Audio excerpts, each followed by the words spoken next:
দুই বাংলার পর্দার সামনে দাপটে রাজত্ব করেছেন জয়া আহসান। ঢাকার মেয়ে হয়েও টানা এক যুগেরও বেশি সময় ধরে কলকাতার সিনেমায় নিজের অবস্থান পাকা করেছেন তিনি।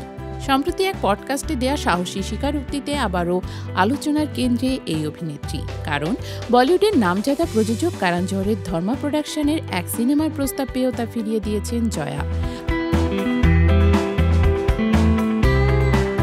পডকাস্টের উপস্থাপক যখন ফাঁস করেন যে করণ জোহরের ব্লকবাস্টার হিট রকি और রানী কি প্রেম কাহিনী ছবির জন্য জয়ার নামই প্রথমে প্রস্তাবিত ছিল, তখন অভিনেত্রীর প্রতিক্রিয়া ছিল বেশ চমকপ্রদ।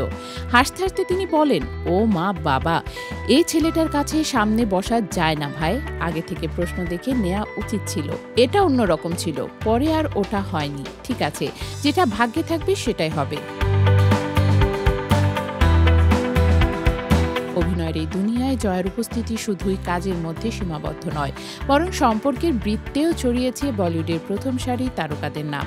তিনি জানান, অমিতাভ বচ্চন, সালমান শাহ, বিদ্যা বালানের মতো তারকারা তার বন্ধু।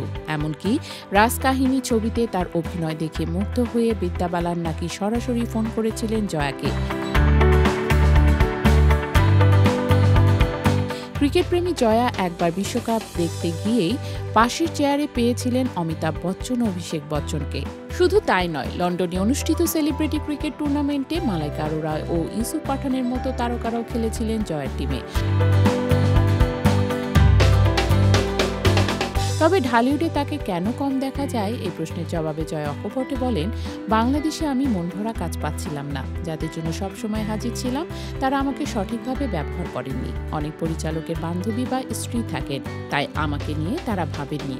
তিনি আরও বলেন, কলকাতার বাইরের আর্টিস্ট হয়েও তারা আমাকে সম্মান দিয়েছে, ভালো চরিত্র দিয়েছে, আমাকে কেন্দ্র করে গল্প বানিয়েছে, কিন্তু বাংলাদেশে এখনও নারীকে কেন্দ্র করে কাজ করতে ভয় পান অনেক পরিচালক। সাম্প্রতিক সময়ে জয়া আহসান অভিনয় করেছেন বাংলাদেশ ইরান যৌথ প্রযোজনা সিনেমা ফেরেস্তে।